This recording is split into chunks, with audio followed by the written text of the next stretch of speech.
इस पीरियड में हम साउथ इंडिया की हिस्ट्री में एक मैसिव शिफ्ट देखते हैं। देखो, जब नॉर्थ इंडिया में हर्षा का डिक्लाइन हो रहा था, तब डेक्कन में एक पावरफुल डायनेस्टी राइज कर रही थी, चालुक्याज ऑफ बादामी। सबसे पहले ज्योग्राफी को समझो। इनकी कैपिटल थी वतापी, जिसे आज बादामी कहते हैं। वाय वतापी? क्योंकि ये एक स्ट्रेटेजिक लोकेशन थी, सराउंडेड बाय हिल्स, जो इसे नेचुरल फोर्टिफिकेशन प्रोवाइड करती थी। जय सिम्हा ने फाउंडेशन रखी, but real power consolidation Pulakesin one के अंडर हुआ, जिसने वहां फोर्ट बनाया। ये बस एक किंगडम नहीं था, ये डेक्कन का पॉलिटिकल एपिसेंटर बन गया था। अब फोकस करो पुलाकेसिन टू पर, 610 टू 642 सीई। ये इस डायनेस्टी का सबसे ग्रेटेस्ट रूलर था। He was a military genius. उसका सबसे बड़ा अचीवमेंट था नर्मदा रिवर के बैंक्स पर हर्षा को रोकना। हर्षा, जो नॉर्थ का सुप्रीम रूलर था, साउथ की तरफ एक्सपैंड करना चाहता था। But Pulakesin two stood like a wall at Narmada. इस विक्ट्री के बाद उसने टाइटल लिया Dakshinapatheshwara, lord of the south. ये बैटल सिर्फ टेरिटरी के लिए नहीं थी, ये एक आइडियोलॉजिकल क्लैश था between north and south supremacy. इसकी डिटेल्स हमें मिलती हैं आई होल इंस्क्रिप्शन से। इस इंस्क्रिप्शन को रवि कीर्ति ने कंपोज किया था, जो उनका कोर्ट पोएट था। ये संस्कृत में है और इसमें पुलाकेसिन टू की विक्ट्रीज को यूलोजाइज किया गया है over Harsha and Pallava king Mahendra Varman one. लेकिन सिर्फ वॉर इंपॉर्टेंट नहीं है, कल्चर भी देखो। यहाँ आर्किटेक्चर में एक नया एक्सपेरिमेंट शुरू हुआ। इंडिया में दो मेजर टेम्पल स्टाइल्स थीं, नॉर्थ में नागरा और साउथ में द्राविड़ा। चालुक्याज ने क्या किया? उन्होंने इन दोनों स्टाइल्स को ब्लेंड कर दिया और एक हाइब्रिड स्टाइल क्रिएट की, जिसे हम वेसारा स्टाइल कहते हैं। सोचो जरा, ये कितना इनोवेटिव था। आई होल को इसीलिए cradle of Indian temple architecture कहा जाता है, क्योंकि यहाँ डिफरेंट शेप्स और प्लान्स एक्सपेरिमेंट किए गए। फॉर एग्जाम्पल, लात खान टेम्पल में फ्लैट रूफ है, जबकि दुर्गा टेम्पल में एप्साइडल यानी सेमी सर्कुलर बैक है। ये अर्ली एक्सपेरिमेंट्स थे, जो बाद में कॉम्प्लेक्स वेसारा स्टाइल में इवॉल्व हुए।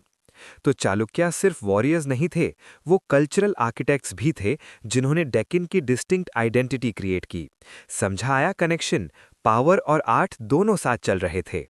अब हम फोकस शिफ्ट करते हैं थोड़ा साउथ ईस्ट की तरफ, कांची में, जहां पल्लवाज रूल कर रहे थे। ये चालुक्यास के कंटेम्प्ररीज थे और उनके आर्च राइवल्स भी। पल्लवास का रेन सिर्फ वॉर्स के लिए नहीं, बल्कि आर्ट और लिटरेचर के पेट्रनेज के लिए भी याद किया जाता है। सबसे पहले रूलर को देखो, महेंद्र वर्मन वन, 600 से 330 सीई। ये बंदा सिर्फ किंग नहीं था, ही वॉज अ पॉलीमैथ, एक ट्रू जीनियस। उसके टाइटल्स देखो, विचित्र चित्ता, क्यूरियस माइंडेड, और चित्रकार पुली, टाइगर अमंग पेंटर्स। ये टाइटल्स बताते हैं कि वो कन्वेंशनल रूलर नहीं था। इनिशियली वो जैन था, बट लेटर शाइविज्म में कन्वर्ट हो गया under the influence of Saint Appar. ये कन्वर्जन बहुत इंपॉर्टेंट है, क्योंकि इससे साउथ इंडिया में रॉक कट आर्किटेक्चर की शुरुआत हुई।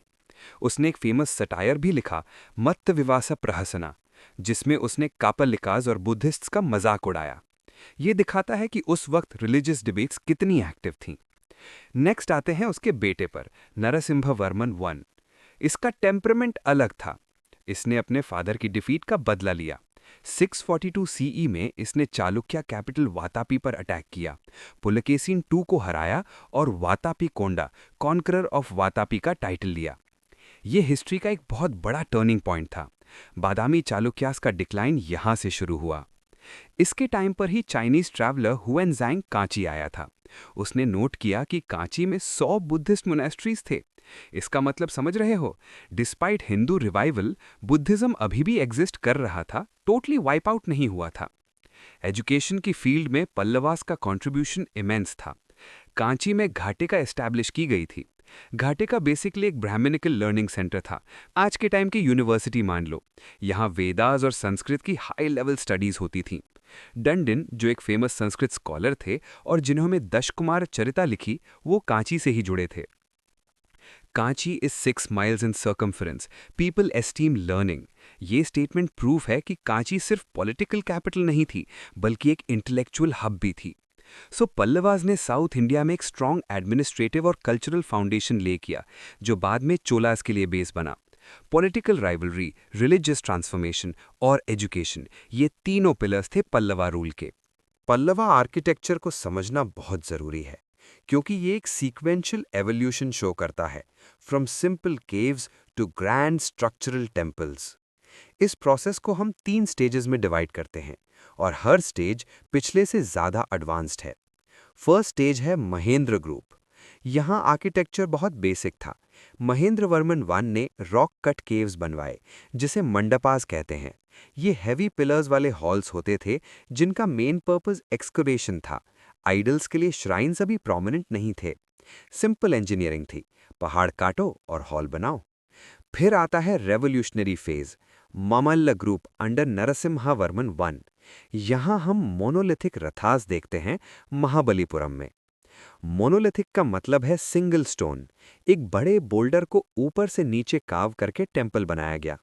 पंच पांडवा रथास इसके बेस्ट एग्जाम्पल्स हैं। नोटिस करो कि हर रथा का स्टाइल अलग है।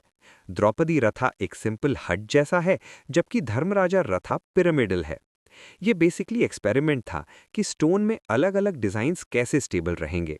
यही पिरामिडल शिखर आगे चलकर द्राविड़ा स्टाइल का विमाना बना। यहाँ एक और मास्टरपीस है डिसेंट ऑफ द गैंजेस यानी अर्जुन्स पेनेंस। ये एक मैसिव ओपन एयर बस रिलीफ है। इसमें स्टोन पर पूरी स्टोरी कार्व की गई है, गंगा रिवर का हेवन से धरती पर आना। इसमें डिटेलिंग देखो, एक कैट को एस्थेटिक पोज में दिखाया है, कॉमिक रिलीफ, और एनिमल्स की मॉडलिंग बहुत नेचुरलिस्टिक है। ये आर्ट का पीक था। थर्ड स्टेज है राजसिम्हा ग्रुप। यहाँ एक मेजर टेक्नोलॉजिकल शिफ्ट हुआ। अब रॉक को काटना बंद कर दिया और स्ट्रक्चरल टेम्पल्स बनाना शुरू किया। स्ट्रक्चरल मतलब ब्लॉक्स ऑफ स्टोन को एक के ऊपर एक रखकर कंस्ट्रक्ट करना, जैसे हम आज बिल्डिंग्स बनाते हैं। इस शिफ्ट ने आर्किटेक्ट्स को फ्रीडम दी कि वो टेम्पल्स को और बड़ा और कॉम्प्लेक्स बना सकें। शोर टेम्पल एट महाबलीपुरम और कैलासनाथा टेम्पल एट कांची इसके प्राइम एग्जाम्पल्स हैं। यहाँ से द्राविड़ा स्टाइल के कोर एलिमेंट्स विमाना यानी टावर, मंडपा यानी हॉल और गोपुरम यानी गेटवे अपनी एम्ब्रियोनिक फॉर्म में दिखने लगे। तो पल्लवा आर्किटेक्चर एक जर्नी है, केव से मोनोलिथ और मोनोलिथ से स्ट्रक्चरल मेसनरी तक। ये प्रोग्रेशन ही साउथ इंडियन टेम्पल आर्किटेक्चर का फाउंडेशन बना। क्लियर है एवोल्यूशन? पहले नेचर को काटा, फिर नेचर के साथ बिल्ड किया। अब वापस चालुक्यास पर आते हैं और उनके आर्किटेक्चरल लेगेसी को देखते हैं। जैसा हमने पहले डिस्कस किया, चालुक्यास ने वेसारा स्टाइल को जन्म दिया। लेकिन ये प्रोसेस कैसे हुआ? इसके लिए हमें उनके केव टेम्पल्स और पट्टाडाकल के टेम्पल्स को एनालाइज करना पड़ेगा। बदामी में 4 मेजर केव्स हैं। ये टाइपोलॉजी बहुत इंटरेस्टिंग है क्योंकि ये सेक्युलर टॉलरेंस दिखाती है। 3 केव्स ब्राह्मणिकल हैं, विष्णु और शिवा के लिए, और एक जैन केव है। इन केव्स में हमें अर्लीस्ट ब्राह्मणिकल फ्रेस्कोज यानी वॉल पेंटिंग्स मिलती हैं। अजंता के बाद ये पेंटिंग ट्रेडिशन का अगला बड़ा स्टेप था। केव नंबर 3 वैष्णवा सबसे बड़ी है, जिसमें वरांडा, पिलर्ड हॉल और सैंटम यानी गर्भगृह का क्लियर डिवीजन है। ब्रैकेट फिगर्स यानी स्कल्पचर्स ऑन पिलर्स यहाँ की स्पेशलिटी है। लेकिन रियल मैजिक हुआ पट्टाडकल में, जो एक यूनेस्को वर्ल्ड हेरिटेज साइट है। पट्टाडकल चालुक्य किंग्स की कोरोनेशन साइट थी, राज्याभिषेक स्थल थी। यहाँ आर्किटेक्चर का एक फ्यूजन या सिंथेसिस देखने को मिलता है। ये वो जगह है जहाँ नॉर्थ यानी नागरा और साउथ यानी Dravida styles literally side by side खड़े हैं। इमेजिन दिस, एक कॉम्प्लेक्स में आप पापानाथा टेम्पल देखते हो जो नागरा स्टाइल में है यानी कर्वीलिनियर शिखर या टावर, और वहीं पास में विरूपाक्षा टेम्पल है जो प्योरली द्रविड़ा स्टाइल में है, पिरामिडल विमाना। विरूपाक्षा टेम्पल को क्वीन लोका महादेवी ने बनवाया था to commemorate her husband's victory over Pallavas. यहाँ एक डीप हिस्टोरिकल कनेक्शन है। विरूपाक्षा टेम्पल की डिजाइन कांची के कैलाशनाथा टेम्पल से मॉडल्ड है। कांची को जीतने के बाद चालुक्यास ने वहां के आर्किटेक्चर को डिस्ट्रॉय नहीं किया, बल्कि उसे एडमायर किया और वैसे ही टेम्पल अपने यहाँ बनाया। इनफैक्ट इंस्क्रिप्शंस बताते हैं कि सर्वसिद्धि और गुंडा जैसे स्कल्प्टर्स को कांची से लाया गया था। इससे हमें कल्चरल एक्सचेंज थ्रू कॉन्फ्लिक्ट का कॉन्सेप्ट समझ आता है। वॉर में सिर्फ डिस्ट्रक्शन नहीं होता, आइडियाज और आर्ट भी ट्रांसफर होते हैं। स्कल्पचर में भी सिंक्रेटिज्म दिखता है, जैसे हरिहरा यानी Shiva and Vishnu combined and Ardhanareshwara figures. Pattadakal basically एक लैबोरेटरी थी जहां इंडियन आर्किटेक्चर के फ्यूचर स्टाइल्स टेस्ट किए जा रहे थे। इस फ्यूजन ने ही आगे चलकर मिडिएवल इंडिया के मंदिर निर्माण को शेप किया। हिस्ट्री में वॉर्स अक्सर रिसोर्सेज और ज्योग्राफी के लिए लड़े जाते हैं। आइडियोलॉजीज के लिए कम। पल्लवा और चालुक्य कॉन्फ्लिक्ट को समझने के लिए हमें जियोपॉलिटिक्स ऑफ द दोआब को डिकोड करना पड़ेगा। दोआब मतलब दो रिवर्स के बीच की जमीन। यहाँ मेन बोन ऑफ कंटेंशन था रायचूर दोआब, जो कृष्णा और तुंगभद्रा रिवर्स के बीच का फर्टाइल लैंड था। एंशिएंट टाइम्स में एग्रीकल्चर ही इकोनॉमी का बेस था, तो जिसने फर्टाइल लैंड कंट्रोल किया वही पावरफुल होगा। दूसरा कॉन्फ्लिक्ट जोन था कृष्णा गोदावरी डेल्टा वेंगी रीजन, जो ट्रेड और प्रॉस्पेरिटी का सेंटर था। तो ये फाइट बेसिकली इकोनॉमिक डोमिनेंस के लिए थी। ये कॉन्फ्लिक्ट फेजेस में चला, एक साइकिल ऑफ रिवेंज की तरह। फेज 1 में पुलकेशिन सेकंड ने कांची पर अटैक किया, बट कैप्चर नहीं कर पाया। रिटेलिएशन में नरसिम्हावर्मन वन ने चालुक्य कैपिटल वतापी को पूरी तरह सैक किया, बर्न किया, और पुलकेशिन सेकंड की डेथ हुई। लेकिन कहानी यहाँ खत्म नहीं हुई। फेज 2 में चालुक्याज रिवाइव हुए अंडर विक्रमादित्य वन, जिसने पावर रिस्टोर की और कांची को प्लंडर किया। फिर फेज 3 में विक्रमादित्य सेकंड ने कांची को ऑक्यूपाई किया। लेकिन यहाँ एक इंटरेस्टिंग ट्विस्ट है। विक्रमादित्य सेकंड ने कांची को डिस्ट्रॉय नहीं किया। कैलासनाथा टेम्पल में एक इंस्क्रिप्शन है जो बताता है कि उसने टेम्पल को गोल्ड डोनेट किया और सिटी को स्पेयर कर दिया। ये दिखाता है कि उस वक्त के किंग्स में आर्ट के लिए कितना रिस्पेक्ट था, इवन एनिमी टेरिटरी में। हाउएवर, इस कंटिन्यूअस वॉर का आउटकम क्या हुआ? Mutual exhaustion. दोनों एम्पायर्स, पल्लवाज और चालुक्याज, इतने लंबे समय तक लड़ते रहे कि उनके रिसोर्सेज ड्रेन हो गए और मिलिट्री वीक पड़ गई। इस पावर वैक्यूम का फायदा उनके फ्यूडिटरीज यानी कि सबॉर्डिनेट्स ने उठाया। डेक्कन में राष्ट्रकुताज दंती दुर्गा ने चालुक्याज को रिप्लेस किया और साउथ में इंपीरियल चोलाज ने पल्लवाज को रिप्लेस किया। ये हिस्ट्री का क्लासिक लेसन है। जब दो बड़ी पावर्स आपस में लड़ती हैं तो तीसरा राइज करता है। मैप में देखो, ये कोलिजन जोन हमेशा एक्टिव रहा है, बस रूलर्स बदलते रहे। इस जियोपॉलिटिक्स को समझे बिना हम साउथ इंडिया की हिस्ट्री नहीं समझ सकते। रिसोर्सेज दोआब ही पावर का सोर्स थे और वही डिस्ट्रक्शन का कारण बने। अब हम पॉलिटिकल हिस्ट्री से हटकर सोशल और रिलीजियस हिस्ट्री की तरफ चलते हैं। 6th-7th सेंचुरी साउथ इंडिया में एक मैसिव मूवमेंट शुरू हुआ जिसे हम भक्ति मूवमेंट कहते हैं। इसके ओरिजिन्स को समझना जरूरी है। ये मूवमेंट एक रिएक्शन था against the austerity of Jainism and Buddhism और रिजिड कास्ट स्ट्रैटिफिकेशन।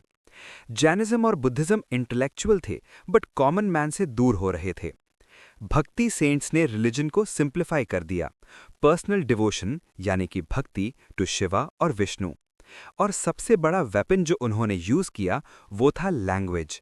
उन्होंने संस्कृत, जो एलिट्स की लैंग्वेज थी, को छोड़ के तमिल यानी कि वर्नाक्युलर यूज किया। इससे रिलीजन डेमोक्रेटाइज हो गया, सबके लिए एक्सेसिबल। ये मूवमेंट दो ग्रुप्स ने लीड किया, नयनार्स शैव सेंट्स और अल्वार्स वैष्णव सेंट्स। नयनार्स टोटल 63 थे और ये डाइवर्स बैकग्राउंड से आते थे। कुछ ब्राह्मण्स थे, कुछ लोअर कास्ट आर्टिजन्स थे। अप्पर, सांबंधर और सुंदरर की फिगर्स थे। इनके हिम्स को तेवरम और तिरुमुरई में कंपाइल किया गया। दूसरी तरफ अल्वार्स 12 थे जो विष्णु की पूजा करते थे। इनमें आंडल, एक वुमन सेंट, बहुत प्रोमिनेंट हैं, जिनकी भक्ति आज भी सेलिब्रेट की जाती है। इनका टेक्स्ट है नलाइरा दिव्य प्रबंधम, जिसे ऑफन तमिल वेदा कहा जाता है। फोकस, ये टर्म इंपॉर्टेंट है। वेदास को तमिल में ट्रांसलेट नहीं किया, बल्कि तमिल हिम्स को वेदास का स्टेटस दिया। इस मूवमेंट का इम्पैक्ट सोसाइटी पर बहुत गहरा हुआ। सोसाइटी टेम्पल सेंटर्ड बन गई। पहले रिलीजन मॉनेस्ट्रीज में था, अब वो मंदिरों में आ गया। किंग्स ने भी ट्रेंड चेंज देखा और जैनिज्म और बुद्धिज्म से सपोर्ट हटाकर हिंदू सेक्स को रॉयल पेट्रोनेज देना शुरू किया। लैंड ग्रांट्स यानी कि ब्रह्मदेय और देवदाना टेम्पल्स को दिए गए। पिलग्रिमेज नेटवर्क्स बन गए। लोग एक टेम्पल से दूसरे टेम्पल ट्रैवल करने लगे, जिससे कल्चरल यूनिटी बढ़ी। विजुअल 3 देखो, सेंट्स ने गाने कंपोज किए, लोग पिलग्रिमेज पर गए और किंग्स ने टेम्पल्स बनाए।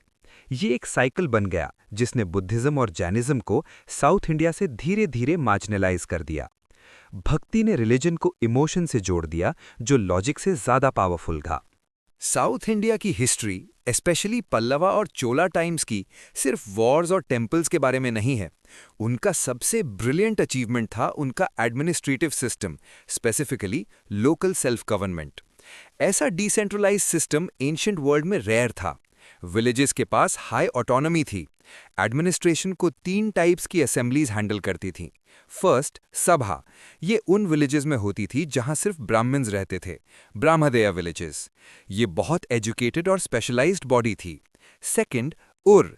ये जनरल विलेजेस की असेंबली थी जहां टैक्स पेइंग कल्टिवेटर्स रहते थे। थर्ड, नगरम। ये मर्चेंट्स और ट्रेडर्स की असेंबली थी। अब सवाल है कि ये असेंबलीज काम कैसे करती थी। इसका आंसर है कमिटी सिस्टम या वारियम। अलग अलग काम के लिए अलग कमिटीज थीं। For example, Eri Variyam tank committee थी जो वाटर डिस्ट्रीब्यूशन देखती थी, और तोट्टम वारियम गार्डन कमिटी थी। मेंबर्स का सिलेक्शन कुडामुलाई सिस्टम यानी पॉट टिकट से होता था, एक लॉटरी सिस्टम, ताकि कोई करप्शन या फेवरेटिज्म ना हो। ये दिखाता है कि डेमोक्रेसी के एलिमेंट्स वहां एग्जिस्ट करते थे। एडमिनिस्ट्रेशन का मेन फोकस था अग्रेरियन टेक्नोलॉजी। साउथ इंडिया में बारिश इरेगुलर हो सकती है, इसलिए टैंक इरिगेशन यानी एरी डेवलप किया गया। रेन वाटर को स्टोर करने के लिए मैसिव टैंक्स बनाए गए। इन टैंक्स से वायल कल के थ्रू पानी फील्ड्स तक पहुंचाया जाता था। एरी वारियम इंश्योर करती थी कि पानी सबको मिले और स्लूज गेट्स टाइम पर खुलें। ये सिस्टम इतना रोबस्ट था कि एग्रीकल्चर प्रोडक्शन बढ़ा और कॉन्सिक्वेंटली स्टेट का रेवेन्यू भी। स्टेट का main income source land tax यानी कदमई था। लैंड का केयरफुल सर्वे होता था ताकि टैक्स फेयर हो। समझो इस लिंक को।